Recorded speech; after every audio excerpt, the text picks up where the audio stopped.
బీజేపీలో చాలా కీలకంగా వ్యవహరించిన ఆ వ్యక్తి పేరు జీవీఎల్ నరసింహారావు. ఏపీలో బీజేపీ నేత.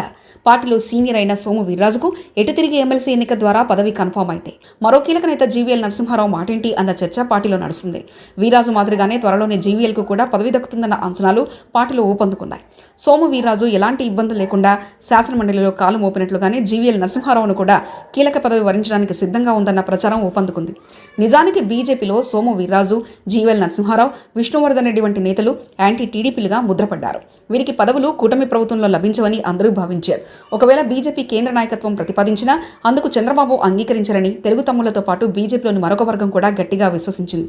ఎందుకంటే ప్రో జగన్గా ముద్రపడిన ఆ నేతలకు పదవుల విషయంలో చంద్రబాబు, మోదీ, అమిత్ షాల వద్ద అభ్యంతరం చెప్తారని అంచనా వేసింది. అయితే చంద్రబాబును ఒప్పించి కేంద్ర నాయకత్వం నేరుగా సోము వీర్రాజును ఎమ్మెల్సీగా ఎంపిక చేయడానికి సిద్ధమైంది. అంటే బీజేపీ కేంద్ర నాయకత్వం ఈ బ్యాచ్ను వదులుకునేందుకు సిద్ధంగా లేదన్న విషయం స్పష్టంగా అర్థమవుతుంది. కేంద్రంతో నిధుల అవసరం కూడా ఉండడంతో చంద్రబాబు కూడా ఏమీ చేయలేని పరిస్థితి. ఇక సోము వీర్రాజుకు పదవి వచ్చింది కాబట్టి తర్వాత నేత జీవీఎల్ నరసింహారావు అని అంటున్నారు. తొలి నుంచి పార్టీలో ఉంటూ ఆర్ఎస్ఎస్ నేపథ్యంలో ఉన్న నేతలకు ప్రాధాన్యత ఇవ్వాలని బీజేపీ కేంద్ర నాయకత్వం నిర్ణయించుకున్నట్లు తెలిసింది. మిత్రపక్షంలో ఉన్నప్పటికీ తాను మాట చెల్లుబాటు అయ్యేలా ఢిల్లీ నుంచి అధినాయకత్వం పావులు కదుపుతున్నట్లే కనిపిస్తుంది. రానున్న కాలంలో ఖాళీ అయ్యే ప్రతి ఎమ్మెల్సీ, రాజ్యసభ పదవుల్లో బీజేపీ తన భాగాన్ని కోరుకుంటుంది. అందులో ఎటువంటి